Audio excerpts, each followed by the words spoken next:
Please hello friends, स्वागत है आपका हमारे नए वीडियो में। जी हाँ, आज मैं आपको बताता हूँ कि चेस्ट वर्कआउट कैसे करते हैं। हमारे ऐसे बहुत फ्रेंड है जो कि चेस्ट वर्कआउट करते हैं पर उनकी बॉडी नहीं बन पाती। वो कमेंट करते हैं कि मैं वर्कआउट तो करता हूँ चेस्ट का, पर मेरे चेस्ट में किसी भी प्रकार का कोई अंतर नहीं दिखता है।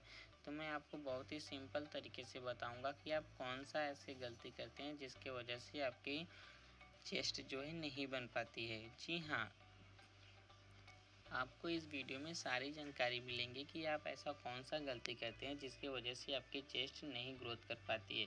दोस्तों ध्यान रहे, आपको अगर आपने कुछ गलती किया है तो आपकी चेस्ट वर्कआउट नहीं बन पाएगी। तो मैं जैसे आप चेस्ट वर्कआउट करते हो तो मैं आपको बताता हूँ कि आप ऐसा कौन सा गलती करते हैं। जैसे अगर आप चेस्ट वर्कआउट कर रहे हैं तो आपके हाथ जो है वो बीच में लहराना नहीं चाहिए और बहुत ही ज़्यादा भारी डंबल का प्रयोग नहीं करना है चेस्ट वर्कआउट के लिए। अगर आप बिगिनर है, फर्स्ट टाइम वर्कआउट कर रहे हैं तो बहुत ही स्लो मोशन में आपको वर्कआउट करना है। अगर आप जिम जाते हैं या फिर जिम नहीं जाते हैं, घर पे भी वर्कआउट करते हैं, तो अगर आप एक शेड्यूल बना लीजिए कि मुझे एक हफ्ता में, जैसे कि मंडे को चेस्ट वर्कआउट, ट्यूसडे को बाइसेप वर्कआउट, ऐसे 7 डेज़ में आप डिसाइड कर लीजिए कि मुझे इस दिन ये वर्कआउट करना है। तब जाके आपकी अच्छी तरीके से बॉडी ग्रोथ करेगी। जैसे दोस्तों एक ही दिन में अगर आप पूरे फुल बॉडी का वर्कआउट कर रहे हैं तो जो आपके मसल्स है वो अच्छी तरीके से रिकवर नहीं कर पाएगी।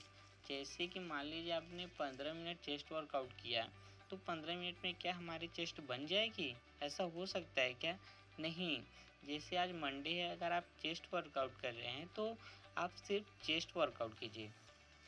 1 से 1.5 घंटे अगर आप वर्कआउट कर रहे हैं तो आप सिर्फ चेस्ट वर्कआउट कीजिए। इसके अलावा आप कोई वर्कआउट न कीजिए। इससे क्या होता है, हमारा जो चेस्ट होता है धीरे धीरे बनना शुरू हो जाता है।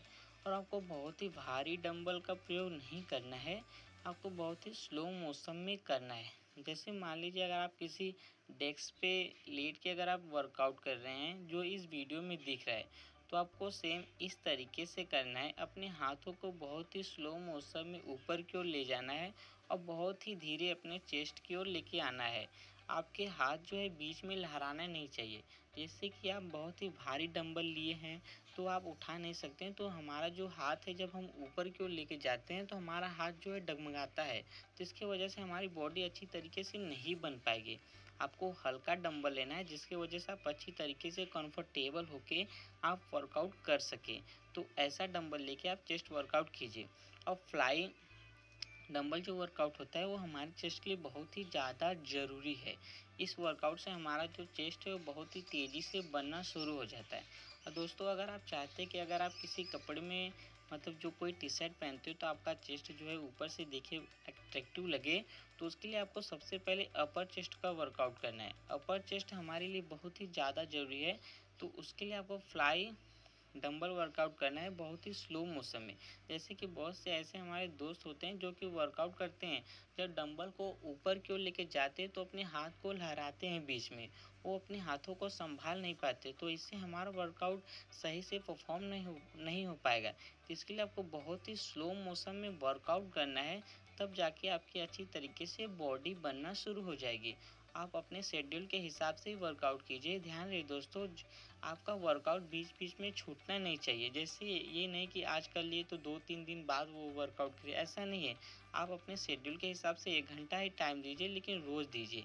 इससे हमारा बॉडी जो है बहुत तेज़ी से बनना शुरू हो जाता है। और साथ में अच्छी तरीके से डाइट का सेवन कीजिए। अगर बिगिनर है, 16-17 साल के हैं, तो सप्लीमेंट का यूज़ न कीजिए। ये नहीं कि आप क्रिएटिन लीजिए, इससे हमारा शरीर अभी के लिए सही नहीं रहेगा। बाद में जैसे आप वर्कआउट 1 साल 2 साल कर लिए हैं तो आप क्रिएटिन ले सकते हैं। लेकिन अगर आप बिगिनर है, जैसे 16 साल 17 साल के हैं, तो क्रिएटिन सप्लीमेंट मत लीजिए। आप जैसे ड्राई फ्रूट लीजिए, जैसे काजू, बादाम, चूहाड़ा, मुनक्का, ये सब अच्छी तरीके से खाइए। हमारे शरीर के लिए बहुत ही ज़्यादा फ़ायदेमंद है। और दोस्तों वर्कआउट ही हमारे शरीर के लिए बहुत ही ज़्यादा ज़रूरी नहीं है। बल्कि वर्कआउट के साथ साथ हमारा डाइट भी बहुत ज़रूरी है। अगर आप डाइट में लापरवाही करें तो दोस्तों बॉडी बनाना मुमकिन है। इसलिए आप अच्छी तरीके से जब डाइट का सेवन करेंगे तो हमारी जो एनर्जी है वो अपने शरीर मतलब हमारा जो शरीर है उसको अवशोषित करेगा, जो भी हम चीज़ खाते हैं। तो उसके वजह से हमारा जो कार्य करने का जो क्षमता है, जैसे हम वर्कआउट कर रहे हैं तो उसमें वो एनर्जी पैदा करेगा, तो हम बहुत हैवी हैवी वेट का प्रयोग कर सकते हैं। अगर आप जैसे आप वर्कआउट बहुत ही ज़्यादा कर रहे हैं, 1 घंटा 2 घंटा कर ले रहे हैं वर्कआउट, लेकिन अच्छी तरीके से डाइट का सेवन नहीं कर रहे हैं तो आप कैसे बॉडी बना पाएंगे। हमारा जो शरीर है वर्कआउट करने के बाद थकान सा महसूस होता है ना, तो उसके लिए हमें प्रोटीन तो चाहिए, एनर्जी मिलनी चाहिए हमारी बॉडी को रिकवर करने के लिए। तो आप अच्छी तरीके से डाइट का सेवन कीजिए, अंडा खाइए, ये सब खाइए का क्या बोलते हैं, मिल्क लीजिए, बनाना लीजिए। आप अच्छी तरीके से खाएंगे तो हमारी बॉडी बनना शुरू हो जाएगी। और ध्यान रहे दोस्तों, अगर आप वर्कआउट करते हैं, अपने शरीर के पीछे मेहनत करते हैं, तो कृपया बाहर की चीज़ें ना खाएं, जैसे पिज़्ज़ा, बर्गर, पानी पूरी, ये सब तो बिल्कुल ना खाएं, इससे हमारी शरीर खराब होती है।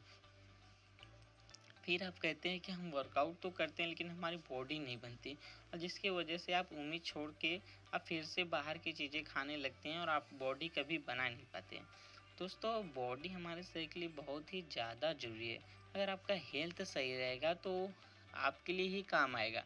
जैसे मान लीजिए आपका शरीर कमज़ोर है, किसी कार्य को करने के लिए आपका मन नहीं कर रहा है। मान लीजिए जैसे आप स्वस्थ होके भी अगर आपको बुखार आ गया तो आपका मन नहीं लगेगा किसी काम को करने के लिए। अगर आपका शरीर स्वस्थ रहेगा तो आप किसी भी कार्य को करोगे तो उसमें अच्छी तरीके से सफल हो जाओगे। इसीलिए शरीर हमारे लिए बहुत ही ज़्यादा ज़रूरी है। अगर आप अच्छी तरीके से नेचुरल चीज़ खा रहे हैं, जैसे कि किसी भी प्रकार का कोई साइड इफ़ेक्ट नहीं है, तो आपकी एज भी 10 साल बढ़ सकती है। ये दोस्तों बहुत ही सही है, ये साइंटिस्ट के हिसाब से ये माना गया है। इसीलिए हमारे शरीर के लिए बहुत ही ज़्यादा जैसे वर्कआउट और साथ में अच्छी तरीके से डाइट, अगर आप ये सब खा रहे हैं तभी आप अपनी चेस्ट को अच्छी तरीके से ग्रोथ कर सकते हैं। और अच्छी तरीके से डंबल लीजिए, अच्छी तरीके से वर्कआउट कीजिए, ज़्यादा लापरवाही मत कीजिए जिसकी वजह से आपकी बॉडी नहीं बन पाएगी। आप बहुत ही स्लो मोशन में वर्कआउट कीजिए, अच्छी तरीके से परफॉर्म कीजिए। अगर मेरी जानकारी आपको अच्छी लगे तो प्लीज़ मेरे चैनल को भी सब्सक्राइब कर दीजिए, ताकि मैं ऐसे वीडियो आपके लिए बनाता रहूं और आपको अच्छी तरीके से जानकारी मिलती रहे, जिसकी वजह से आपकी बॉडी अच्छी तरीके से ग्रोथ लेवल में हो जाएगी। दोस्तों आप मेरी यकीन कीजिए, मैं पूरे 100% गारंटी देता हूँ। मैं आपको अच्छी तरीके से गाइड करूँगा, अगर आप उसी गाइड के तरीके से अच्छी तरीके से फॉलो करते हैं अपने लिए, तो बहुत ही तेज़ी से आप वर्कआउट करके अपने चेस्ट को, अपने बॉडी को अच्छी तरीके से बना सकते हैं।